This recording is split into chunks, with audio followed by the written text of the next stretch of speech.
Hey, this is Melisha, and I want to welcome you to this month's Flipped Coding webinar.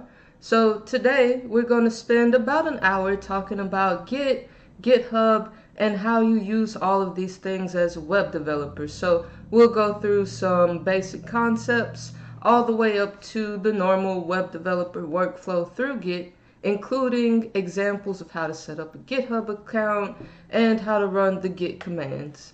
So for those of you who stick around to the end, that shows me just how dedicated you are to actually becoming a web developer. And I want to give you a special reward for that. So stick around until the end, learn some Git, and you'll get a really good offer at the end of the webinar that'll really help you take your web development skills to the next level.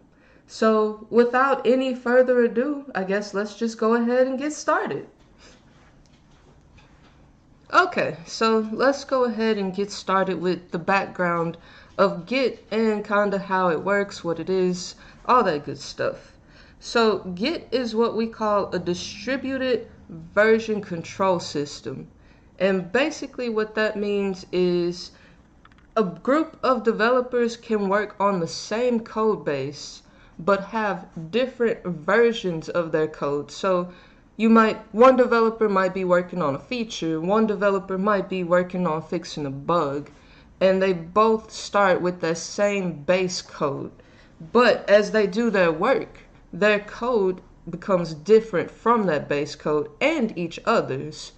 And what a distributed version control system does is it keeps track of all the different code that is out there. So let's say you lose your code changes, but the other person hasn't lost theirs. So it's just a way to make sure that the code is always available, basically. Regardless of what changes anybody has made, there's always good code available and you can get it from a central location. So let me explain the difference between Git and GitHub. GitHub is its own service. You do not need GitHub to use Git. So Git is kind of its own tool, and it has a different terminology than anything else. So it basically has its own programming language. Keep that in mind for later. But the real thing with Git, it makes it a lot easier working with a team. So kind of back to the version control thing, when you have a team of developers, they're all going to be working on different parts of the code at the same time. And you don't want to have to wait for one person to finish working on their code before somebody else can start working on theirs. That's why we use Git. So just to kind of give you an idea of how Git works, you have a repository and it has the code in it. So here's our repository and we're starting with content A. So what you do is you check out that code. You or any of the other developers check out the code from the repository, and that moves it into what's called your working directory. So your working directory usually starts with a copy of the code from the repository, and then you make the changes to it. So your working directory is where you'll fix bugs, it's where you'll add features, it's where you'll upgrade, refactor, whatever you need to do to the code happens in the working directory. Then after you finish all of your changes, you add those changes to what's called the staging area. So this is kind of like that middle place where, okay, I'm not sure if it's completely done, but I want to make sure that the changes I do have are staged in case I'm ready to commit them. After you make sure that all of your code changes are exactly what you want, you do go ahead and commit them back to the repository. So when you commit them back to the repository, you basically make a new, I don't want to say a new code base, but you those updates you made are added to the existing code. Is basically how you could put it. Alright, so let's talk a little bit more about repositories. A repository is just another fancy word for a place where the history of all your work is stored. So any changes that have been made to the code on a repository, they're all recorded. So if you change a capital letter to a lowercase letter and commit that, the repository is going to hold that history of your work.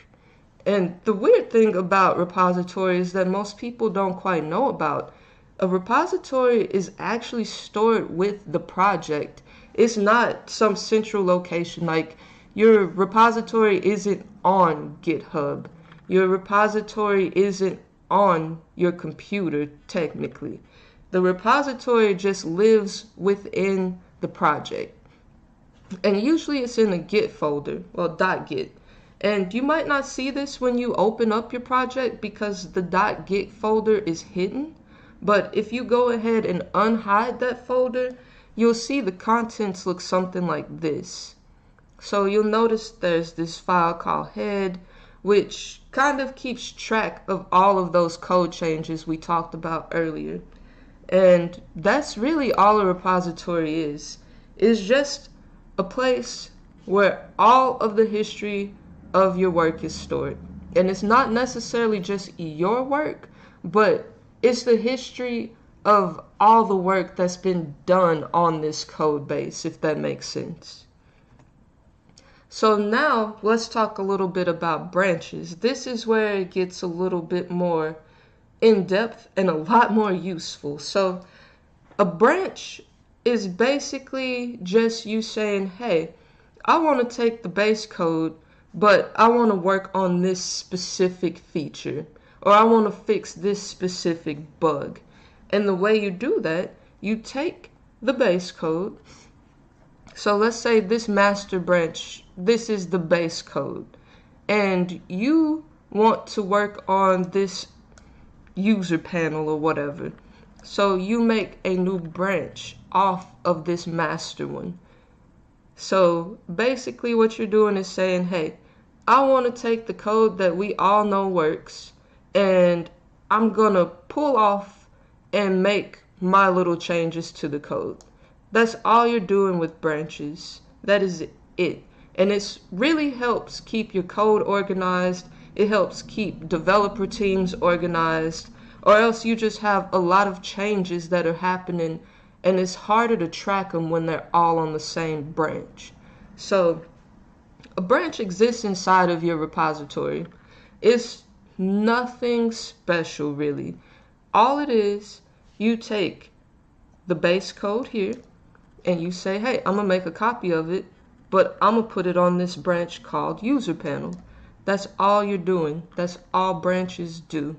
You take the base code and you make changes to it somewhere else. That's really high level of what branches are. And if you have any questions, feel free to put them in the comments. I'll be answering questions this whole time. So now we kind of mentioned what commits were earlier, but a commit basically says these changes are exactly what I want. So go ahead and save them and create that history, add this to my repo. That's what a commit does. So it keeps track of when and where all of your changes were made. With Git, it looks at the changes that were made inside of files. So anytime you have a commit, it's going to know exactly what lines of code are different than what you started with originally. And if you do make a bad commit, or maybe you fat fingered it and you accidentally hit commit before you were done making your changes, you can always reset it back to what the branch was originally. You can always modify it later. It's not completely locked in like it sounds, but it just gives you a really clear history of when and where changes were made. And it it also tells you who made them. So if somebody breaks something on your team, you know exactly who to go fuss at. Now, merges, this is where the real magic happens. So with a merge, you're taking the code from one branch and pretty much combining it with the code from another one. So let's say this is our master branch. This is where our base code came from. And we branched off, made that new branch. We'll say that this is that user feature or whatever. That's this branch. After we finish all of the updates we need to make to that branch and we've tested it, we merge back into the common branch or master. Typically you'll merge into a branch called develop because that's how most web development shops work, but you might run into an exception. The main thing you need to do is watch the changes that you are merging. If somebody else has been working on the same piece of code as you or the same files as you want to make sure that your changes aren't overriding each other. And we'll talk a little bit more about that later. But for now, just know you really need to watch the changes you merge into a new branch. And also, most of the time when you do a merge, you'll have this thing called a pull request where somebody else has to go in, look at your code and say, hey, yeah, this is okay. We'll go ahead and merge this into the main branch. Now, we get into a little bit of code. So these are some of the most common Git commands you'll run into in industry, in your own personal projects, and we'll just talk about them. So Git init is how you make a code project into a Git repository. So running the git init command basically says, hey, I want to make this repo and I want it to be able to do all the stuff you can do with Git. That's what this does. Then let's say you've made some changes to a lot of files or you just started a project. You want to add all of those files or changes to your repository. So you do that by using git add dot. The dot is basically like, hey, if you see something has been changed, add that. Typically after you do a git add, you want to go ahead and commit those changes. And you normally do that with this command. So git commit -m. The -m means message. So over here inside of these quotes, you'll put some little short blurb about what exactly you did in this commit. Then next, you have the git push. So most software engineers or web developers work with what's called remote repositories. So they are hosted on GitHub, but you need to know all of the credentials and whatnot. That's what this line does. It takes all of those committed changes and it basically pushes it to the remote repository. So whenever anybody else comes along, they're able to get your changes as well. Then next we have git clone. And basically what this is, it lets you take a project and clone it. That's it. If you know that you have a project that's on GitHub or Gitbucket, Bitbucket, whatever the other ones are, you know for a fact that you'll be able to get that exact code when you run the git clone command. Next you have git pull, and that's when you're working with remote repositories or whatever else, and you want to pull down the changes that other developers have made. So you have your own local instance in your working repository, but you want to make sure you stay up to date with that base code that everybody's been committing to, been merging to. So you do that with the git pull command.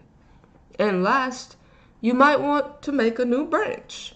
which you will want to make a new branch at some point in time.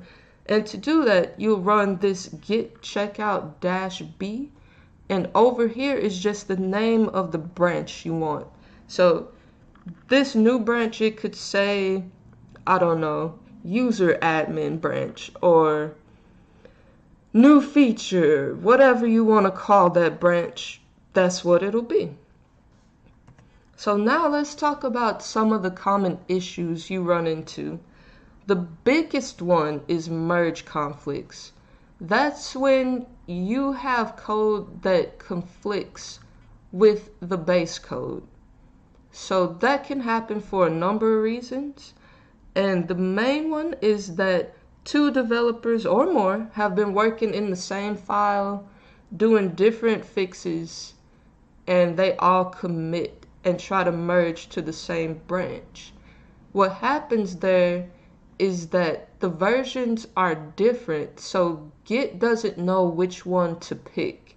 So you'll have to go in and manually tell it which code changes to keep, which code changes it can get rid of. Then another common issue, these two are a little related, but branches can get out of date.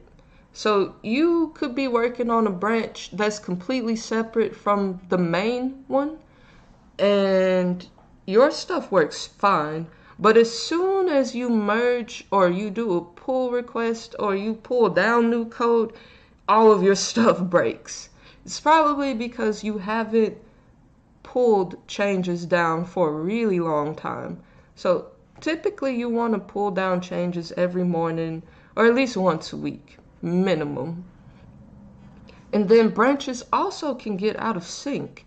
So if somebody has been working on a lot of different features or fixing a lot of different bugs, but the pull requests haven't been getting approved, then that means there's a lot of code out there that's just not in the right place yet.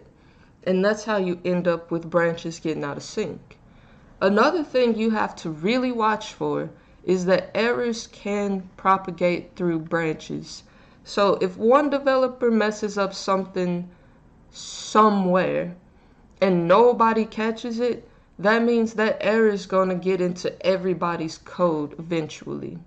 So when you do those pull requests or somebody else does your pull requests, make sure that they've actually at least glanced at the code so that they know, hey, this is good, this is going to work. Now, the last thing we're going to talk about before we actually start using Git and doing some examples with GitHub, we're going to look at some of the common solutions to those problems that pop up. So whenever you have a merge conflict, always look at the differences between the branches using the diff tool. So I'll show you what that looks like when we get, well, after this really, but basically what it does, it takes the two branches, puts them side by side, and highlights the lines that are different from each other. Then you can be like, hey, I see, maybe I missed, I don't know, maybe I misspelled a variable, or that should be a greater than instead of a less than. It'll show you all of those differences side by side. And then most teams have a time where they do pull requests. Some of them do it every day, some of them do it every week. But as long as everybody on the team knows when to have all of their code committed and when pull requests are going to be approved, then there won't be that issue with code getting out of sync. And then, at least for you personally, pull changes from the base branch after every pull request. That is the #1 way to make sure that the code you're working with isn't out of date. So after that time where you guys do all the pull requests, make sure you pull down those changes from that base branch before you do any new work. And then, if you can, always try to do a code review or write unit tests, preferably both, but at least try to do one. That'll save you a lot of problems with errors sneaking through, with people hacking their code just to make it work for now. It'll save you a lot of time in the long run, even though it might cost you a few more minutes up front. So that's it for the background part of things. Again, if you have any questions so far, just drop them in the comments. I'm live, so I'll be answering them for you. And I guess we'll just go ahead and get started with GitHub. Okay, before we jump straight into making our GitHub account and going through the process of actually using Git to work with the repo, we need to make a new folder. So make sure you know exactly where you're putting this folder, because you'll need to know that location later on. So just be aware that I'm gonna go ahead and make a new folder, and I'm just gonna name it test repo, because that's all we're doing. We're just gonna go through a quick example of how to make a new repo, how to add code to it, how to push changes to the remote repository that we're going to make in GitHub. And to do that, we're going to start with this test repo folder. So make sure that you know the location of this folder. So go ahead and go inside the folder you made, and you can right click and go down to new, and you'll see this text document. So you can make the text file any other way you want, but that's a little shortcut that I use from time to time. So we're gonna call this file readme. That's it. So after you have this readme.txt file in there, you can go ahead and open it, and we're just gonna say this is the first commit for this repo, and go ahead and save that, close it out, and that's all we need to do here. So we've just set up the folder on our local machine that we're going to put all of our code files in. That's what we've done here. So now we can go ahead and move over to GitHub. If you don't have an account, you can just go to github.com and it'll bring you to this page. You go ahead and make your username, all that good stuff. One thing to keep in mind when you make a username, if you plan on using anything in your repo or anything in your GitHub account to show companies or potential clients you'll do work for, make it something that's both memorable and professional, because that's kind of what you want to stand out against all of the other developers out there. So keep that in mind when you make your username. Or this could just be your own personal account and you can do whatever you want with it. But if you do plan on using it for professional reasons, make sure your username is appropriate. So now I already have a GitHub account, so I'm gonna switch over to it. And this is what it'll look like. Well, kind of what it'll look like when you get logged in. You'll be able to change your picture. It'll give you a list of all your repositories, stats on contributions, all that good stuff. So what we're gonna do now is learn how to make a new repo in GitHub. And the way you do that, if you come up to this plus sign and click on it, it says new repository. So go ahead and click on that. And remember, we've called our folder test repo. So we're gonna go ahead and call this repository test repo. And you can give it a description if you want. It's usually a pretty good practice to do so, but if this is just for you to kind of play around with, you don't really need to. I'll go ahead and put one in there just because that's a best practice. So this repo is for learning about Git.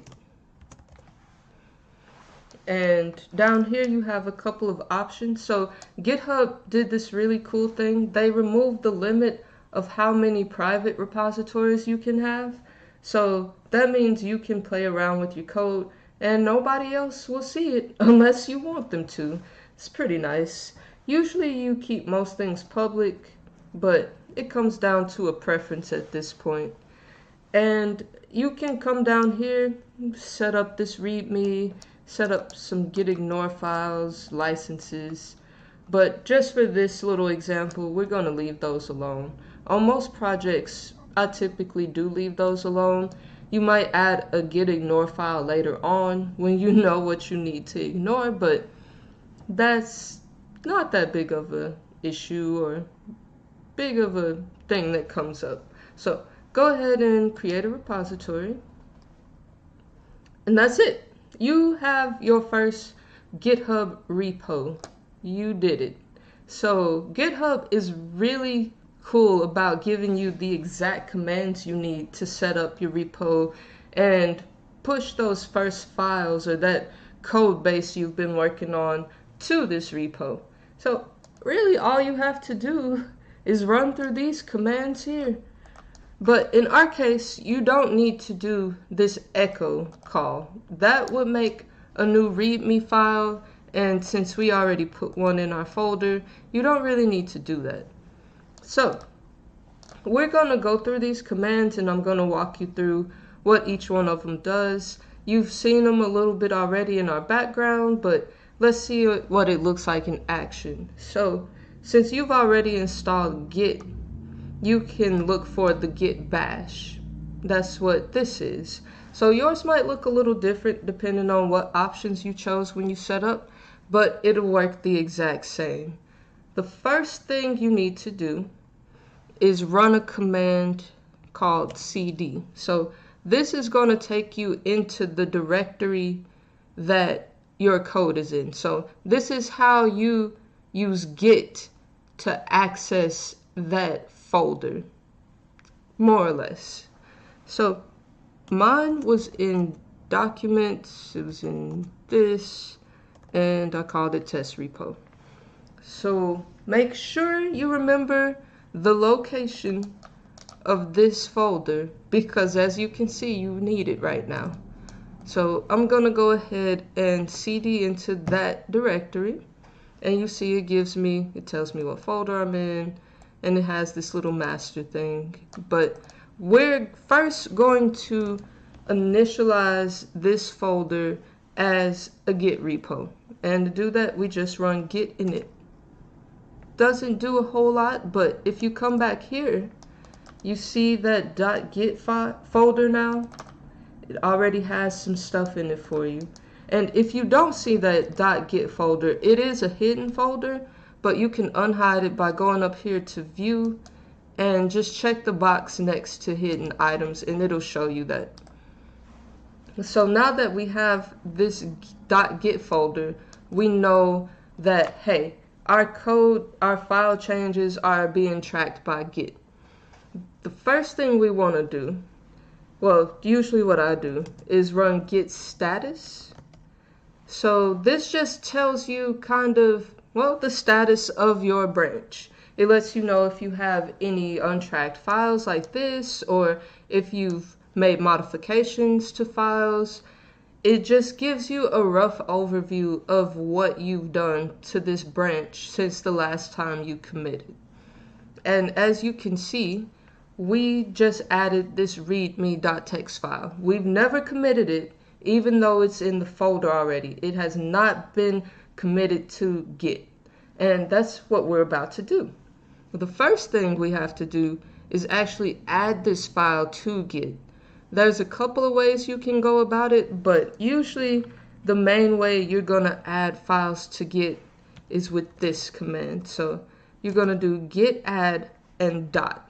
Don't forget the dot.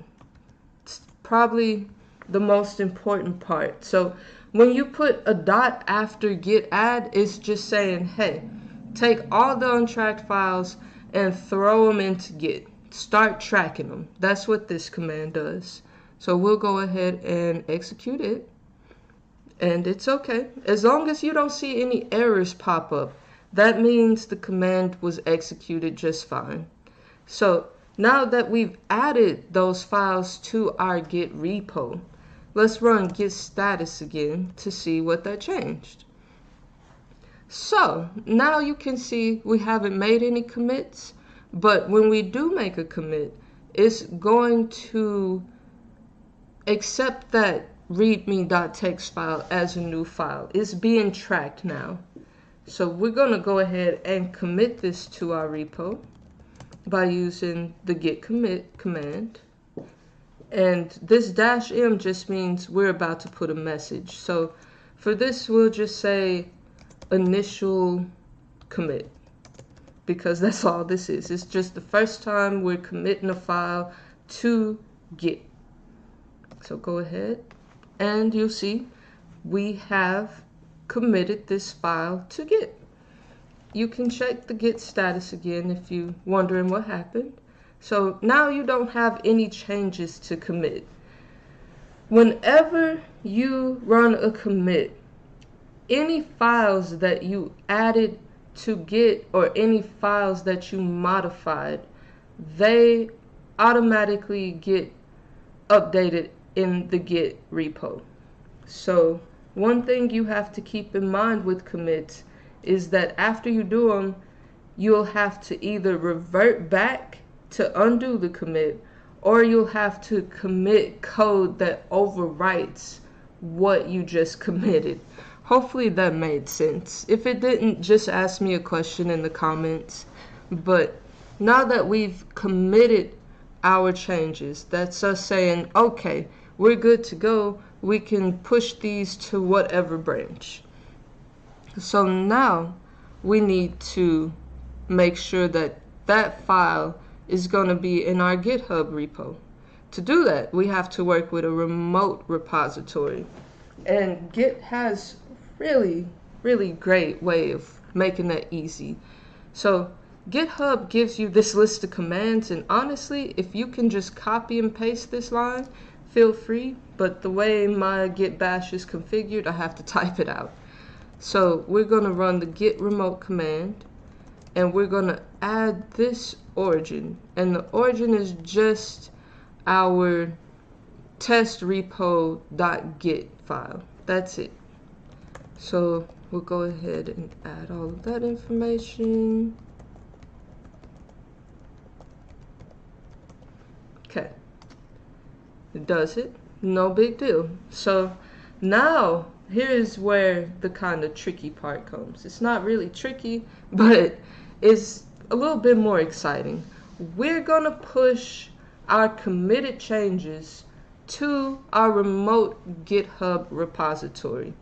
And to do that is just a one-line command, and it's the git push command. And we are going to push our origin to the master branch. Now watch what happens when we execute this. So you see it did a few things here. Now I want you to go back to your GitHub account and click on code again. You should see that you have one commit and it has this readme.txt file now. That's it. This is how you work with Git and GitHub. It's really not, hopefully this made it seem like it's not that complicated, because it really isn't. It just takes some time to get used to the terminology, to figure out what commands to use and when you should use them. But for the most part, all you'll be doing is a lot of git push, git pull, git fetch to work with the changes other developers are making on that remote repository. And really, that is about it. If you guys have any questions, feel free to drop them in the comments. But since we're done, I want to go ahead and give you that really good offer I was talking about when we